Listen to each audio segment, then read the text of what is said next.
औज़ुबिल्लाहिमिनश्शैतानिर्रजीम बिस्मिल्लाहिर्रहमानिर्रहीम। I am your chemistry teacher Shahzeb Kiyani. आज हम डिस्कस करेंगे वेपर प्रेशर। वेपर प्रेशर देखिए, जैसा कि नाम से ही ऑब्वियसली जाहिर है, ऑब्वियस है, वेपर प्रेशर, वेपर की वजह से एग्जर्ट होने वाले प्रेशर को वेपर प्रेशर कहते हैं। What is vapour? जब किसी भी लिक्विड को हीट किया जाता है, whenever we heat a liquid, जब भी हम किसी लिक्विड को हीट करते हैं, लिक्विड का टेम्परेचर बढ़ाते हैं, लिक्विड का टेम्परेचर जब बढ़ाया जाता है तो वो कन्वर्ट हो जाता है गैसियस फेज में, या हम इसको कहते हैं वेपर फेज में। ठीक है, ये काम जब किसी क्लोज्ड सिस्टम में किया जाता है, ये सारा काम जब किसी क्लोज सिस्टम में किया जाता है तो वहां पर जितने भी वेपर्स हैं वो सारे के सारे वेपर्स जो प्रेशर लगाते हैं उस प्रेशर को हम कहते हैं वेपर प्रेशर। तो the pressure exerted by the vapours, ये वो प्रेशर है, ये वो फोर्स है जो कि एक्सर्ट करते हैं वेपर्स, ठीक है, ऑफ अ लिक्विड, किसी भी लिक्विड की, एट इक्विलिब्रियम, जब वो इक्विलिब्रियम पे होता है। याद रखें, क्लोज सिस्टम में इक्विलिब्रियम आता है with the liquid at a particular temperature is called vapour pressure. इसकी एक्सप्लेनेशन की अगर मैं बात करूं तो देखें, जब आप किसी लिक्विड को किसी क्लोज सिस्टम में हीट करते हैं, टेम्परेचर देते हैं, तो इक्विलिब्रियम स्टेट डेवलप हो जाती है जिसमें दो काम हो रहे होते हैं, वेपोराइजेशन और कंडेंसेशन। मिसाल के तौर पर मैं पहले इसको इस डायग्राम से समझाने की कोशिश करता हूँ। ये देखें, ये आपके पास है क्लोज्ड सिस्टम, ठीक है, और ये हमारे पास है एक ओपन सिस्टम। अगर मैं ओपन सिस्टम की बात करूं तो जब मैं इस लिक्विड का टेम्परेचर इंक्रीज करता हूं तो टेम्परेचर इंक्रीज करने से इन तमाम मॉलिक्यूल्स की काइनेटिक एनर्जी भी इंक्रीज हो जाती है। जब इन तमाम मॉलिक्यूल्स की काइनेटिक एनर्जी बढ़ जाती है, इंक्रीज हो जाती है, तो ये सारे के सारे वेपर्स में कन्वर्ट हो जाते हैं और काइनेटिक एनर्जी ज़्यादा होने की वजह से ये बॉटल से बाहर निकल आते हैं। लेकिन क्या होगा कि अगर आप इस बॉटल को बंद कर दें, सिस्टम को क्लोज कर दें, जब आप सिस्टम को क्लोज करते हैं तो यहाँ दो काम हो रहे होते हैं, वेपोरेशन और कंडेंसेशन, ठीक है, जिसकी वजह से इस जगह पर नंबर ऑफ वेपर्स कांस्टेंट हो जाता है। तो जब नंबर ऑफ वेपर्स कांस्टेंट हो जाता है, ठीक है, जब नंबर ऑफ वेपर्स कांस्टेंट हो जाता है, सेम हो जाता है, तो फिर यहाँ पर जो वेपर प्रेशर लगाते हैं उसको वेपर प्रेशर कहा जाता है।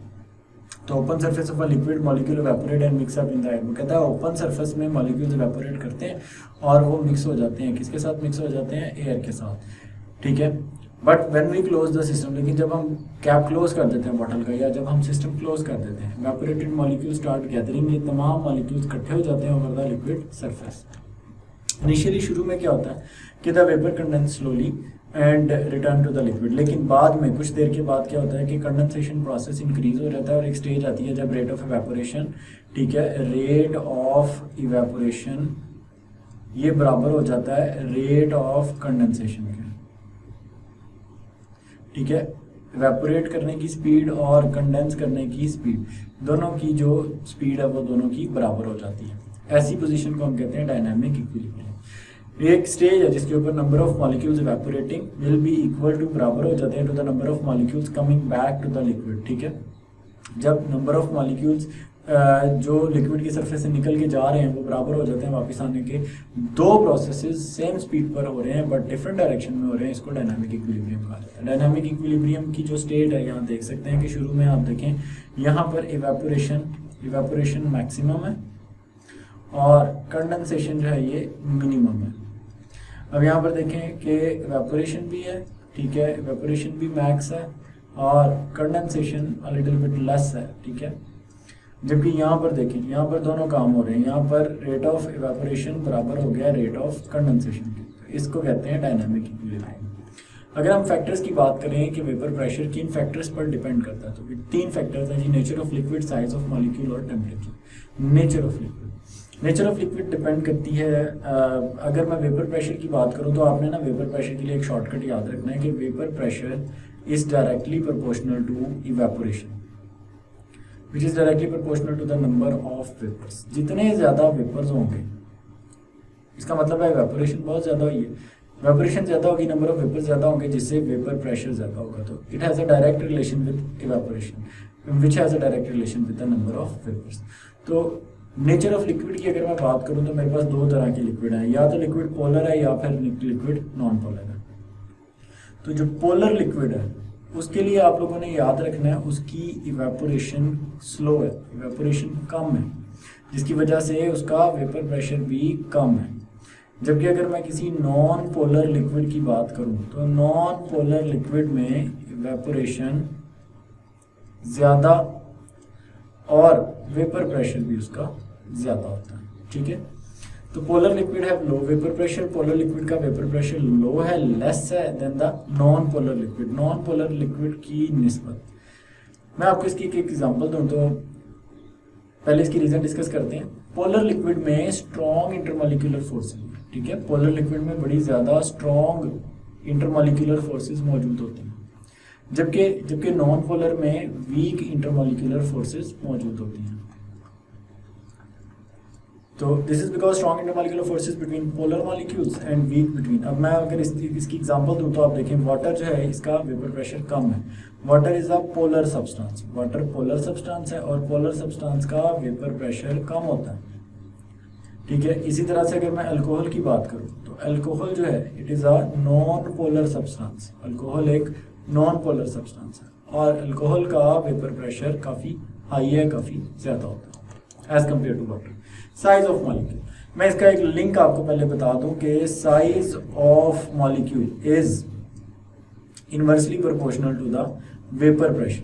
मॉलिक्यूल का साइज जितना बड़ा होगा उतनी ही इवेपोरेशन कम होगी, जिसकी वजह से वेपर प्रेशर भी कम होगा। तो size of molecule can easily evaporate. जो स्मॉल साइज मॉलिक्यूल्स होते हैं ना वो बड़ी आसानी से इवेपोरेट कर जाते हैं, जबकि लार्जर साइज मॉलिक्यूल्स जो हैं वो इतनी आसानी से इवेपोरेट नहीं करते।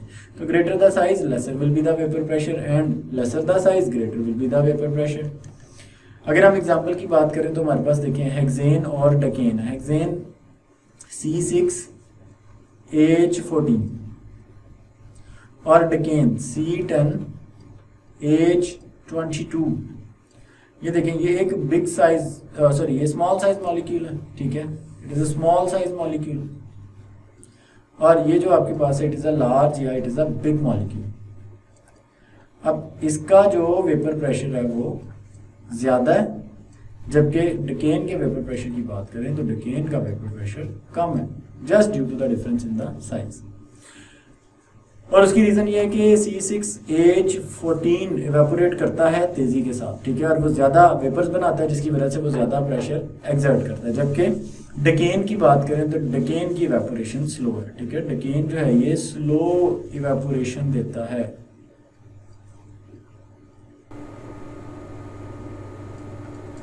तो स्लो इवेपोरेशन देने की वजह से ये इतना ज़्यादा वेपर प्रेशर एक्सर्ट नहीं करता। टेम्परेचर की बात करें तो बड़ा ही आसान लिंक है, temperature is directly proportional to vapour pressure. जितना ज़्यादा टेम्परेचर होगा इवेपोरेशन उतनी ज़्यादा होगी, नंबर ऑफ वेपर्स उतने ज़्यादा बनेंगे और हमारे पास वेपर प्रेशर भी उतना ही ज़्यादा होगा। तो एट हाई टेम्परेचर, ज़्यादा टेम्परेचर पर vapour pressure is higher, vapour pressure ज़्यादा होता है as compare to the low pressure. तो जब हम एलिवेटेड टेम्परेचर की बात करते हैं काइनेटिक एनर्जी मॉलिक्यूल्स की ज़्यादा हो जाती है, जिसकी वजह से वो ज़्यादा वेपराइज होते हैं और जितना ज़्यादा वेपराइज होते हैं उतना ज़्यादा वो प्रेशर एक्सर्ट करते हैं। मिसाल के तौर पर वाटर वेपर्स की बात करें तो वाटर वेपर 0 डिग्री सेल्सियस पर 4.58 millimetre of mercury pressure exert करते हैं। 20 की बात करें तो ये प्रेशर बढ़ जाता है, 40 पे 55 हो जाता है, 60 डिग्री सेल्सियस पे ये 149 हो जाता है, 80 डिग्री सेल्सियस पे 355 और 100 पे जब पानी बॉयल करता है तो ये एक्सटर्नल प्रेशर यानी 760 के बराबर हो जाता है।